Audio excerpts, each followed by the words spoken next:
skem jinħaj jiet il-mulej il-mew tal-midne jina marriċ jizda joġobni li ħerġaluna mittriq ħażina u jibda Atuni widan u warsu lejja jisimaw leħi u tieħdur ruħ Atnamel magħhom li jibqal leħinem dinihim ħabti skont il-wedid. Fl-isem tal-Missier u tal-Iban u tal-Ispiritu Santu. Amen. Il-grazzja ta' Sidna Ġesu Kristu, l-imħabba tal-Alla u l-għaqda fl-Ispiritu Santu tkun magħkom il-koll. Eżesu tinixtieqilkom l-għodwa tajba, inġbarna hawnhekk f'dar il-mulej biex niċċelebraw l-Ewkaristija. Illum il-ġimgħa, eżesu il-ġimgħa tar-Randan huma ġranet iktar speċjali fejn ovvjament iżjed minn kull ġurnata oħra l-Knisja tistedinna nitfgħu ħarsitna fuq is-salib ta' Ġesu, eżisħuti. Is-salib ta' Ġesu li minnu ġiet is-saħħa tad-dinja. Alla tagħna li libnu aħna roddejnielu lura sfigurat u minn dejn l-esperjenza daqshekk kiebsa Alla jitfa' fuq id-dinja kollha il-grazzja tas-salvazzjoni, xita ta' grazzi. U għalhekk eżisħuti ejjew nitolbuh lil dan Alla missierna li qatt ma nqalgħu għajnejna minn fuq kif tgħidilna l-Bibja l-Iskrittur x'hekk huma tiħarsu lejn min nifdu. Jalla nitfgħu fuqu ħarsa ta' fidej, ħarsa ta' fiduċja, ħarsa fuq Ġesu li jġib is-salvazzjoni lil dinja mqalba u mgerxa. Dinja fejn id-dnub u l-ħażen u d-lam jidher qiegħed jirbaħ ma propju għax Ġesu bata miet u qam il-ħażen qatt ma jista' jirbaħ. U għalhekk fiduċja kbira f'dan Ġesu. Ejjew nieqfu ftit mumenti ta' skiet u biex nitħejjew kif jixraq għal din l-Ewkaristija nitolbu maħfra lil mulej għal ħtijietna.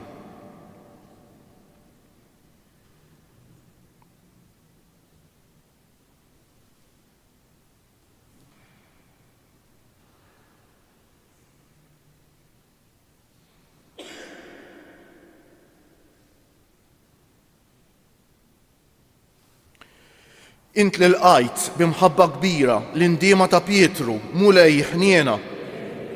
Int li wett il-ġenna lil ħallil it-tajjeb, Kristu ħniena. Int li tidħol għalina midinbejn quddiem il-Missier, mulej ħniena. Iħenn għalina Alla li jista' kollox jaħfrilna dnubietna u jwassalna għal ħajja ta' dejjem. Sejrejn nofru dan is-sagrifiċċju tal-Quddiesa għal ruħħuna George Sultana. Nitolbu.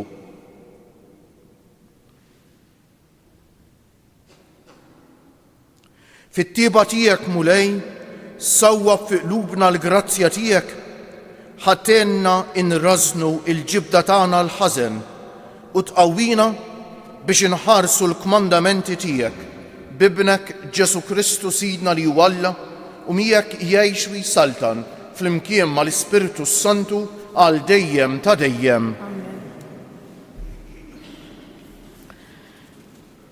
Elu il-ktieb tal-profeta Ħosea.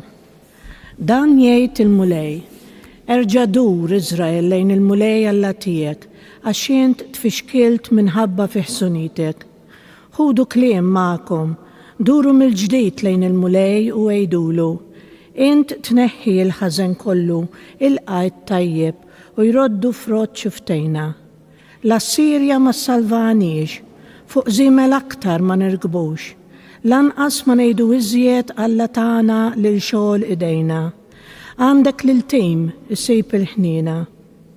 Naħfrilhom għad li xewxu kontrija, minn qalbi jinħobbhom, għaliex il-korla tiegħi reġgħet lura minn fuqhom. Jien għad inkuna l-Iżrael bħal nida. ħajiftaħ bħal ġilju, eruq u jxenxel bħal siġra tal-luq. Jinfirxu r-rimjiet tiegħu, żbuħitu ta' siġra taż-żebbuġ u jkun ifewwaħ qisu l-Libanu. U jerġgħu jiġu jagħmru taħt id-del tiegħi, isiru qishom ġnien, jiżbieħu qishom dilja, imbejt tal-Libanu tkun tistħajjilhom. X'għandi x'naqsam mal-idoli Efraim, kont jien li weġibtek u jien inħarsek, għalik jien bħal ċipressa dejjem tħaddar, minni tikseb il-frott. Kull minu għaref jifhem dawn il-ħwejjeġ, ħajarafhom kull minu bil-għaqal, għax il-mulej it-triqat tiegħu dritti, il-ġusti jimxu fihom, iżda jitfixklu fihom il-midinbin. Il-kelma tal-mulej. Jiena il-mulej Alla tiegħek ismani poplu tiegħi. Jiena il-mulej Alla tiegħek ismani poplu tiegħi. Kliem li ma nafux qiegħed nisma', neħejtlek it-tabija minn fuq darek, ħlistlek idek mill-irfieħ tal-qoffa, midwejjaq sejjaħtli u jien ħlistek. Jien il-mulej Alla tiegħek ismani poplu tiegħi. Bleħen moħbi bħal frada u Eġiptek, ħdejn l-ilma ta' Meriba ġarrabtek, ismani poplu tiegħi ħanlumek, Izrael, mhux li kont tismani. Jiena il-mulej Alla tiegħek ismani poplu tiegħi. Ma jkollokx Alla ieħor f'nofskom, tinxteħtux quddiem Alla barrani, jiena l-mulej Alla tiegħek li tallajtek mill-art tal-Eġittu. Jiena il-mulej Alla tiegħek ismani poplu tiegħi. Jekk il-poplu tiegħi jisma' minni, jekk Iżrael jimxi fit-triqati, lilhom nitmaħħom b'qamħ mill-aħjar, inxebbaħħom blasel mill-blat. Jiena il-mulej Alla tiegħek ismani poplu. Glorja u tifħir lilek Kristu. Gloria u tifħir lilek Kristu. Indmu jgħid il-mulej, għax is-saltna ta' smawiet waslet. Gloria u tifħir lilek Kristu. Il-mulej ma'kom. Qari mill-Evanġelju mqaddes skont San Mark. Glorja lilek mulej. F'dak iż-żmien wieħed mill-kittieba resaq fuq Ġesu u staqsih li ma wieħed fost il-kmandamenti kollha huwa l-ewwel. Ġesu wieġbu, l-ewwel wieħed huwa dan, isma' Iżrael, il-mulej Alla tagħna, mulej wieħed hu. U int għandek tħobb lill-mulej Alla tiegħek b'qalbek kollha, b'ruħek kollha, b'moħħok kollu u bil-qawwa tiegħek kollha. U t-tieni hu dan, ħobb lil għajrek bħalek innifsek. Ma hemmx kmandament ieħor akbar minn dawn. Qallu l-kittieb, sewwa qiegħed tgħid Mgħallem, għandek raġun tgħid li wieħed hemm u li ma hemmx ieħor ħliefu? Iva, li tħobb lilu b'qalbek kollha, b'moħħok kollu u bil-qawwa tiegħek kollha u tħobb lil għajrek bħalek innifsek u aqwa minn kull sagrifiċċju tal-ħruq u mis-sagrifiċċji kollha. Ġesu meta rah kemm kien wieġeb bil-għaqal qallu m'intix il-bogħod mis-saltna ta' Alla u ħadd ma kellu ħila jistaqsih iżjed. Il-kelma tal-mulej it-tifħir lilek. Bit-tagħlim tal-Evanġelju nitnatfu minn nubietna. Nixtieq nibdilkom mistoqsija forsi smajtuni nagħmilha kemm il-darba x'nemmen ħafna fl-importanza tagħha. X'taħsbu li hija l-iktar ħaġa importanti fil-ħajja, eżisħuti, x'inhi l-iktar ħaġa importanti fil-ħajja? Naħseb kieku noħolqu diskussjoni wara ftit naqblu li l-iktar ħaġa importanti li nkunu ferħanin. Mhux hekk? X'jiswielek jekk tkun l-iktar bniedem sinjur fid-dinja, x'jiswielek li tkun l-iktar bniedem famuż? X'jiswielek li tgawdi d-dinja kemm tiflaħ u tiddeverti kemm tiflaħ jekk ma tkunx ferħan? Però mbagħad magħha tintrabat mistoqsija oħra, x'jagħmlek ferħan? L-ewwel nett teżisħuti jekk bniedem jippretendi li jkun ferħan dejjem f'did-dinja, ikun jippretendi l-impossibbli u x'hekk. Iridu naċċettaw li kultant jiġu mumentej fejn ma nkunux ferħanin. Però hemm xi ħaġa li ħanejdilha jien għax il-ferħ hu jisu risposta għall-esperjenzi tal-ħajja. U x'hekk jiġu esperjenzi sbieħ jagħmluna ferħanin u jiġu esperjenzi inqas sbieħ u nkunu inqas ferħanin u nkunu mniktejn, normali. Però hemm xi ħaġa li iktar profonda, jien insejħilha l-paċi tal-qalb. Dik mhux bil-fors tiddependi, anzi ma tiddependix mill-esperjenzi tal-ħajja, eżis ħuti. Il-paċi tal-qalb huwa rigalja tiegħu Alla.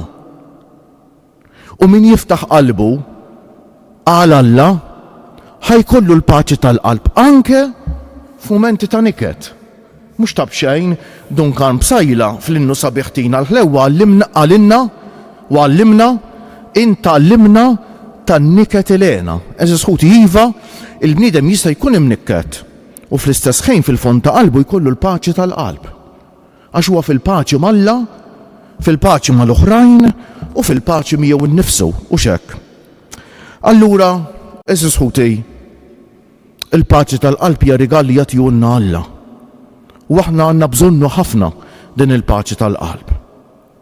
Però fejn insibuha din il-paċi tal-qalb? Għaliex donna daqshekk diffiċli għal bniedem li jsib dik il-paċi tal-qalb li tant għandu bżonn? Il-psikoloġija u x-xjenza u x-xjenzi umani jgħalmuna ħaġa importanti ħafna.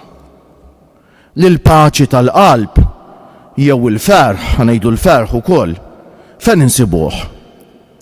Insibuh eżis ħuti jekk l-ewwel nett inħossuna maħbuba, inħossu l għandna minn ħobna. U t-tieni jekk inħobbu lil xulxin. Jekk inħossu l għandna minn ħobna u nħobbu lil xulxin. Kulħadd wieħed mill-bżonnijiet umani l-aktar profondi u l-aktar importanti fil-ħajja huwa li nħossu l għandna minn ħobna u li nkunu kapaċi nħobbu. Jekk fil-ħajja eżis ħuti jonqsu dawn it-tnejn, allura ma jistax ikonna paċi tal-qalb, ma nistgħux nkunu ferħanin, eżis ħuti. U fejn insibuha? Ara ma naħsbux eżis ħuti ma nkunux boloħ billi naħsbu li l-paċi tal-qalb jew li nħossuna maħbubin u li nħobbja xi ħaġa faċli ta'. U dak huwa l-iżball l-kbir li jagħmel il-bniedem tal-lum. Nifatti kellu raġun kbir San George Preka li kien ħares lejn il-kurċifiss u jgħallimna li Ġesu huwa l-ktieb il-kbir. Tafu għaliex il-ktieb il-kbir hux? Għax Ġesu kurċifiss jgħallimna dak li l-ebda ktieb tad-dinja ma jista' jgħallimna. Ġesu kurċifiss jgħallimna dak li l-kutba kollha tad-dinja flimkien u l-universitajiet u l-korsijiet kollha u l-iskejjel kollha tad-dinja ma jistgħux jgħallmuna. Tafu x'għallimna Ġesu kurċifiss? Jgħallimna x'inhi l-imħabba vera. Aqla għajnejk minn fuq Ġesu kurċifiss. Dbijet minn Ġesu msallab, dbijet mill-quddiesa u mill-Ewkaristija.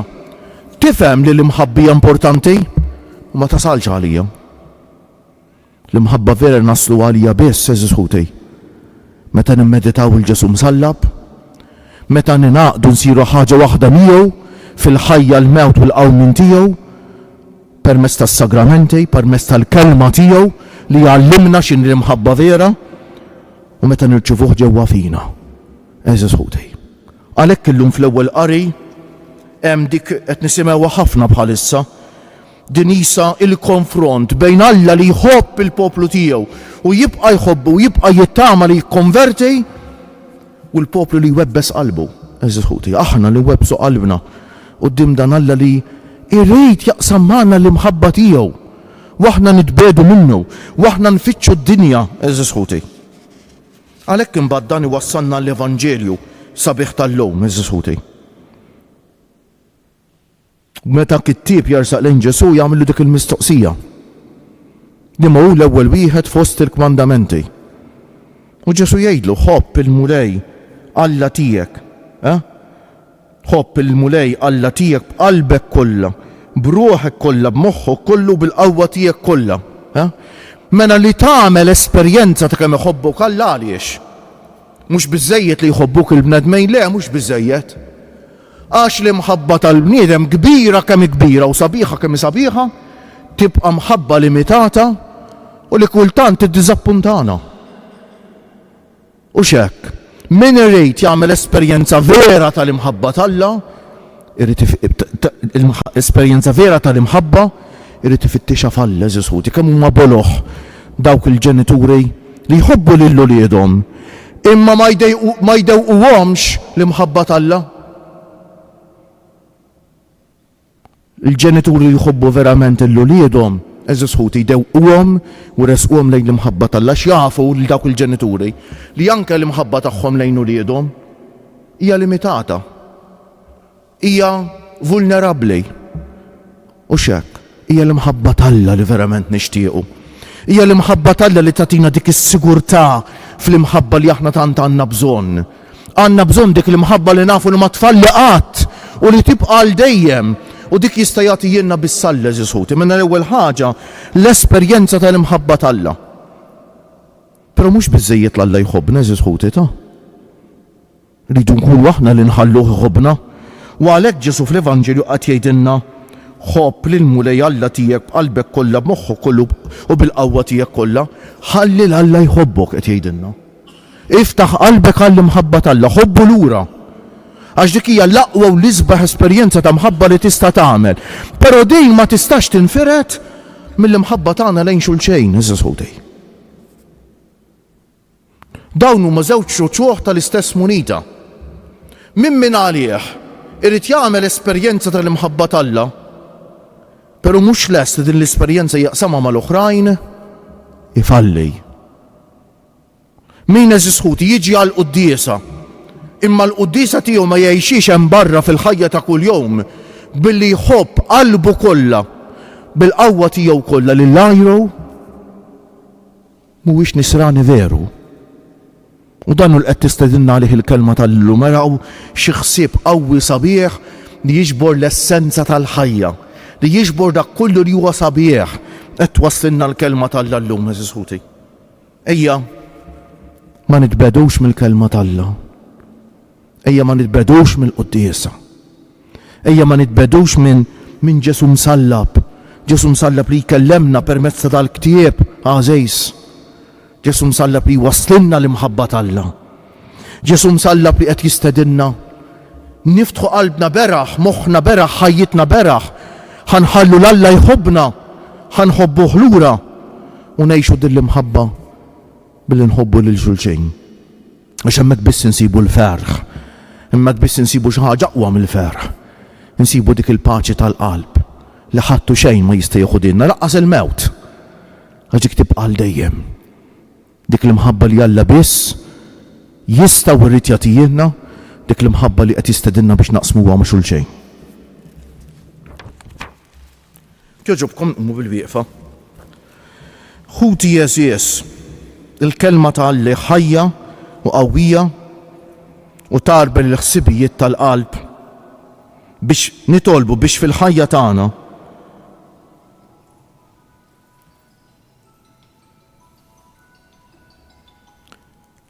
inħallu l-kelma divina tmexxina f'kull ma naħsbu, ngħidu u nagħmlu. Ngħidu għalhekk mulej jagħtina l-għerf tat-tagħlim għad-dejs tiegħek flimkien, mulej jagħtina l-għerf tat-tagħlim għad-dejs tiegħek. Biex kulħadd jarafna bħala nsara, mhux biss għax jarana mmorru l-Knisja, imma wkoll għax jarana inħobbu lil ħutna, nitolbu, ismana, nitolbu kemm sabiħa din it-talba Ġesuti. Biex il-mexxejja politiċi ma jibnu s-soċjetà fuq il-kapaċità tal-bniedem, imma fuq il-valuri, nitolbu mulej għatina l-għerf tat-tagħlim għad-dejs tiegħek flimkien, mulej għatina l-għerf tat-tagħlim għad-dejs tiegħek. Biex il-ġenituri u l-edukaturi tat-tfal u ż-żgħażagħ jifhmu l-valur tal-imħabba li tirbaħ il-biża' ħalli tidħol dejjem aktar il-konvinzjoni li inti missier li tħobb, nitolbu Mulej għatina l-erf tat-tagħlim qaddis tiegħek biex aħna mmorru għall-essenzjal tal-imħabba u ma nibnux il-ħajja nisranija fuq drawwiet bla ruħ nitolbu. Mulej għatina l-erf tat-tagħlim qaddis tiegħek. Ħanerġa' ngħidilkom dik l-ewwel talba l-edna x'vera tiġbor l-essenza tat-talb kollu tagħna biex kulħadd jarafna bħala nsara, mhux biss għax jarana mmorru l-Knisja, imma wkoll għax jarana nħobbu lil ħutna. kemm sabiħa dit talba eżis ħuti. Ejjew nitolbuh il-Mulej ta' bilħaq jagħmilna nsara veri, dawk li jiftħu qalbhom ta' bilħaq u ħallu l-Alla jħobbhom, dak li jħobbuh lura u li jħobbu lil xulxejn. Dik hija l-essenza tal-fidi tagħna eżis ħuti. Min qalbna hawnhekk nixtiequ nitolbu għal ħutna l-anzjani u l-morda, il-persuni bi bżonnijiet speċjali, dawk jieħdu ħsieb ta' persuni vulnerabbli, ħafna minnhom isegwu dil-quddiesa permezz ta' televiżjoni u mezzi oħra ta' komunikazzjoni soċjali. Nitolbu wkoll għal dawk li jitolbuna, nitolbu għalihom, dawk li jeħtieġu t-talb tagħna.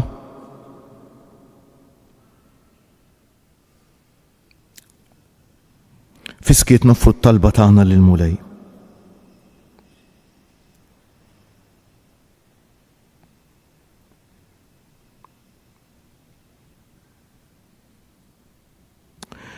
Ma nixtieq ninsa dawk ħutna li forsi bħalissa għaddejjin minn xument mudlam tal-ħajja bħal mart mentali jew depressjoni jew mumenti oħra li kultant jaksuna fil-ħajja biex ma naqtawx qalbna biex nħossu it-talb tal-komunità nisranija u nfittxu ngħinu lil xulxejn eżis ħuti.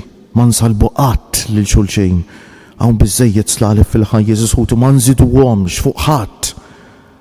Eżis ħuti, anzi, nuru mħabba u rispett lejn kulħadd, mod speċjali dawk li l-iktar jeħtieġu hekk it-talb tagħna. Mulej Alla tagħna, għatina li nqimu lilek bruħna kollha u li nħobbu lil ħutna bl-istess imħabba li wrina ibnek Ġesu Kristu Sidna li jgħix u jsaltan għal dejjem ta' dejjem.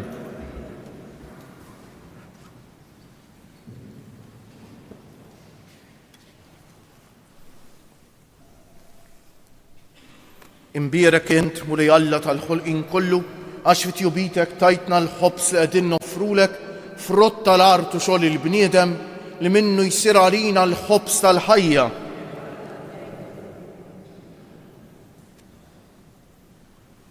Bil-misteru ta' dan l-ilma u mbejt ikollna sem fin-natura divina ta' Kristu kif hu jissieħeb magħna fin-natura tagħna l-bnedmin. Imbierek int, Mulej Alla tal-ħolqien kollu, għax fit-jubitek tajtna l-imbejt li qegħdin noffrulek frott tad-dielja u xogħol il-bniedem li minnu jsir għalina x-xorb tar-ruħ. Ilqana, Mulej Alla tagħna, qumli u niedma' quddiemek u għamel li jkun jogħġbok dan is-sagrifiċċju li sejrin noffrulek. Naddafni Mulej minn żuniti u d-dnub tiegħi neħħili.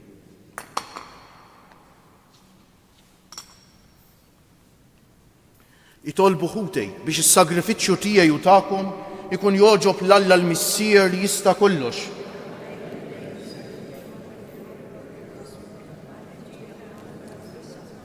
Fil-ħniena tiegħek Mulej ħares lejn id-doni li qegħdin nikkonsagrawlek biex ikunu jogħġbok u jiswew lilna għas-salvazzjoni tagħna bi Kristu Siedna. Il-Mulej magħkom. Nerfew qlubna l fuq nissu ħajr lill-Mulej Alla tagħna. Sewwa u xieraq tas-sew, Mulej Missier Qaddis, Alla ta' dejjem li tista' kollox. Tajjeb u ta' ġejt għas-salvazzjoni tagħna li dejjem u kull imkien inroddulek ħajr. Inta s-saħħa ta' wliedek watt ġdejt u s-safa ta' ruħhom għażiltilhom żmien fis-sena biex fih ifittxu jinħallu minn kull ġibda ħażina u jinqdew bil-ġid li jgħaddi hekk li jiżjed jintrabtu ma' dak li jibqa' l dejjem.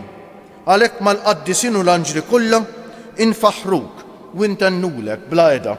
Qaddejs, Qaddejs, Qaddejs, mulej Alla tal-eżerċti, is-smewiet u l-art, mimlija bil-glorja tiegħek. Osanna fil-għoli ta' smewiet, imbierek minn ġej fisem il-mulej, osanna fil-għoli ta' smewiet.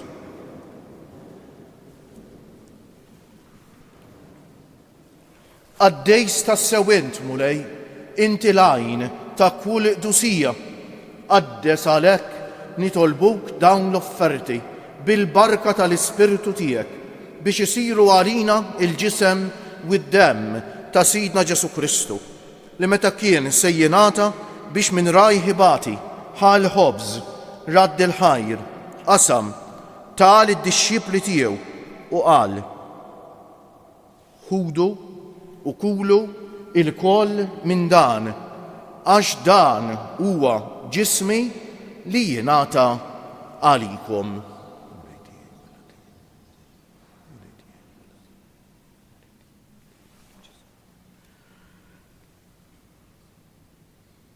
Ekk ukoll wara l-ikla ħal-kalċi reġa' radd il-ħajr, tal id-dixxipli tiegħu u qal: ħudu u ixorbu minnu il-koll, għax dan huwa il-kalċi ta' demmi tal-patt il-ġdejt li jibqa' l-dejjem, id-demm li jixxerret għalikom u għall-bnedmejn kollha għal maħfra ta' dnubiet. Għamlu dan b'tifkira tiegħi.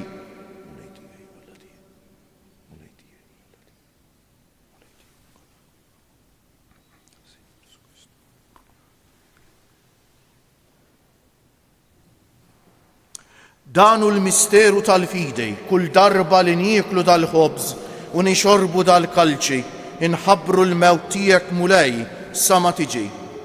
Għalhekk aħna nagħmlu dan b'tifkira tal-mewt u l-qawmien ta' Sidna Ġesu Kristu. Nofrulek missier il-ħobż tal-ħajja u l-kalċi tas-salvazzjoni u nroddulek ħajr għax oġbok tilqana hawn quddiemek biex naqduk. U miċ-ċokon tagħna nitolbu li l-Ispiritu Santu jaqadna f'ġisem wieħed lilna li nieħdu sehem mill-ġisem u d-demm ta' Kristu. Ftakar mulej fil-Knisja tiegħek imxerda mad-dinja kollha, wettaqa fl-imħabba fl-imkien mal-Papa Franġisku, mal-Isqof tagħna Anton, mal-isqfijiet u l-ministri kollha tiegħek u mal-poplu kollu li inti ksibt għalik. Ftakar ukoll fħutna li raqdu bit-tama tal-qawmien, mod speċjali llum qegħdin nitolbu għar-ruħuna George Sultana. Ftakar fil-mejtin kollha, daħħalhom quddiemek fid-dawl tas-sebħ tiegħek. Ħenn għalina l-koll nitolbuk. Għati lilna wkoll il-wirt tal-ħajja ta' dejjem, flimkien mal-Verġni Mqazza, Omm Alla u Omm tagħna Marija, mar-raġel ġust tagħha San Ġusepp, mal-Apostli u l-qaddisin kollha li jgħixu fil-ħbiberija tiegħek sa mill-bidu tad-dinja, għamel li magħhom infaħruk u insebħuk b'Ġesu Kristu ibnek. Bi Kristu, ma' Kristu u fi Kristu jingħata lilek Alla missier li tista' kollox, flimkien mal-Ispiritu Santu kull ġieħ u glorja għal dejjem ta' dejjem. Ejjew issa nitolbu kif għallimna u rridna nagħmlu Ġesu li bent Alla għas-salvazzjoni tagħna, missierna li inti fis-smawiet jitqaddes ismek, tiġi saltnatek, ikun li trid int kif fis-sema u hekk da fl-ard. Ħobżna ta' kuljum atina llum, aħfrinna dnubietna bħalma naħfru lil min ħati għalina u la ddaħalniex fit-tiġrib, iżda eħlisna mid-deni. Eħlisna nitolbuk mulej minn kull deni. Atina fit-tieba u l-ħniena tiegħek il-paċi fi żmienna biex inkunu ħielsa dejjem mid-dnub u mħarsa minn kull inkwiet. Aħna u nistennew u nittamaw ilena u l-miġja tas-Salvatur tagħna Ġesu Kristu. Mulej Ġesu Kristu li jett l-Apostli tiegħek, inħallilkom is-sliem natikom is-sliem tiegħi, la tħarisx lejn nubietna, iżda ħares lejn il-fidi tal-Knisja tiegħek. Għatija slimu laqda li jien trid fija, inti li tgħix wis-saltan għal dejjem ta' dejjem. Il-paċi tal-mulej tkun dejjem magħkom. Għatu l-paċi lil xulxin. il-ġisem fl-imkien mad-demm ta' Sidna Ġesu Kristu jkunu jiswew lilna li ser nitqarbu bihom għal ħajja ta' dejjem. Ħaruf talla li tneħħi d-nubiet tad-dinja ħilna. Ħaruf talla li tneħħi d-nubiet tad-dinja tina l-paċi. Mulej Ġesu Kristu binalla l-ħaj bil-mewtija kif rid minnek il-missier u bil-ħidma tal-Ispiritu Santu inti tajt il-ħajja lid-dinja. B'dan il-ġisem u d-demm qaddis tiegħek eħlisni minn ħtijieti kollha u minn kull ħażen, żommni dejjem fidej lejn il-kmandamenti tiegħek u tħallini qatt ninferet minnek. Dan hu l-ħaruf talla, dan hu Ġesu li jneħħi d-nubiet tagħna u tad-dinja kollha. Ħanjejn dawk li huma mistiedna għall-ikla tal-ħaruf. Mulej ma jistħoq li tidħol taħt is-saqaf tiegħi iżdejt kelma waħda u ruħi tkun imfejqa. Il-ġisem ta' Kristu iħarisni għal ħajja ta' dejjem. Amen.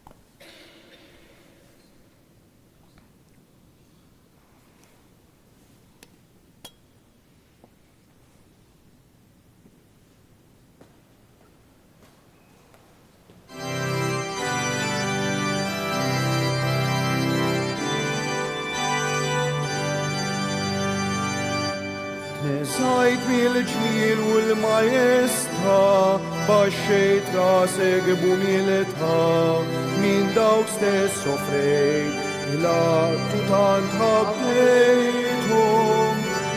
Fuqek stess nubiet irfajt, meta mittu irixuxtajt, jivassal tanin, fuq l-art fis-sema.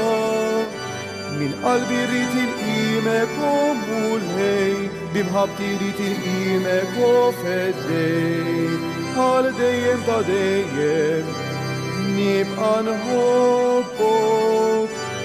U għalija mittint waħdek bis, ħajtek tajt biex li bis, leħni nħolli lejk, Ġesu irrit il-qimek. Eżajt bil-ġmiel u l-majesta, baxxejt rasek b'umiltà, min daw stess sofrejt, jihlaqtu tant ħabbejthom. Fuqek stess nubiet irfajt, meta mittu irxuxtajt, jibħassar tanin, fuq l-art fis-sema.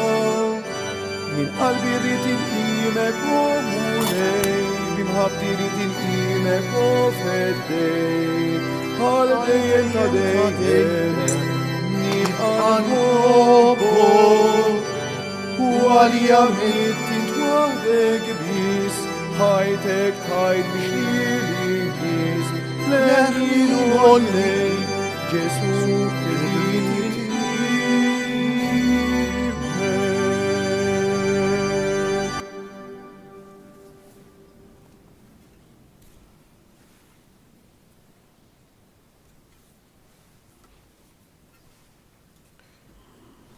Ejjew eżis ħuti f'dal mument tant għażejs, nitfgħu ħarsitna fuq Ġesu msallab li għallimna t-talim tal-ħajja. Ejjew ma nabbandonawx is-salib eżis ħuti. Ejjew nkunu devoti tas-salib. U fil-ġurnata tagħna nsibu mqarf titħejn fejn nieqfu qudiemu, nkellmuh u nħalluh ikellemna. Insellmulu bil-qalb. Nadurawk, o Ġesu, u nberkuk. Nadurawk, o Ġesu, u nberkuk. Nadurawk, o Ġesu, u nberkuk. Nitolbu, umu bil-bieqfak joġobkom? Għamel mulej li l-grazzja qawwija tiegħek taħdem saf l-eruq ta' ruħna u ġisimna biex f'fidi sħiħa niksbu għal kollox il-mistera qaddisa li fihom ħadna sehem bi Kristu siedna. Ħanejdu issa 3 Ave Marijiet fġieħ 3 ijiem lil ġisem Tomna Marija dan fil-qabar. Taf għal xiex nixtieq noffrihom illum? Malta għawdex tagħna pajjiżna. Aħna ferħanin iżjed milli konna qabel. Flus għandna iżjed. Imma nħobbu iżjed lil xulxejn. Għax wara kollox dak li jotta. L-aħbarijiet ma tantx iruna ħafna drabi li nħobbu iżjed lil xulxejn. Nitolbu għal din l-om tagħna tas-sema biex terġa' mill-ġdid tressaqna lejn bina Ġesu. Tressaqna lejn bina Ġesu, tlaqqana ma' Ġesu. Iddewwaqna l-imħabba talla u tenna ħalli nħobbu dejjem aktar lil xulxejn. Sliem għalik Marija, bil-grazzja mimlija l-mulej miegħek, imbierka inti fost in-nisa u imbierek il-frott tal-ġuf tiegħek Ġesu. Sliem għalik Marija, bil-grazzja mimlija l-mulej miegħek, imbierka inti fost in-nisa u imbierek il-frott tal-ġuf tiegħek Ġesu. Sliem għalik Marija, bil-grazzja mimlija l-mulej miegħek, imbierka inti fost in-nisa u imbierek il-frott tal-ġuf tiegħek Ġesu. O Marija li tħallift id-dinja mingħajr teba, il-mulej magħkom. Iberikkom Alla li jista' kollox, il-Missier u l-Iben u l-Ispiritu Santu. Morru fil-paċi ta' Kristu. U l-jum it-tajjeb lilkom il-koll.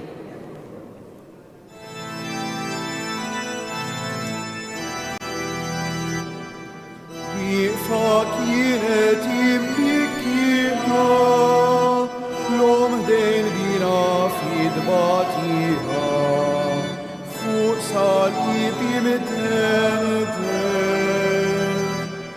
ta' din l-om il-qalb maqsuma, f'dak li mrar bluġieħ mitmuha, jifed sejfin mikne.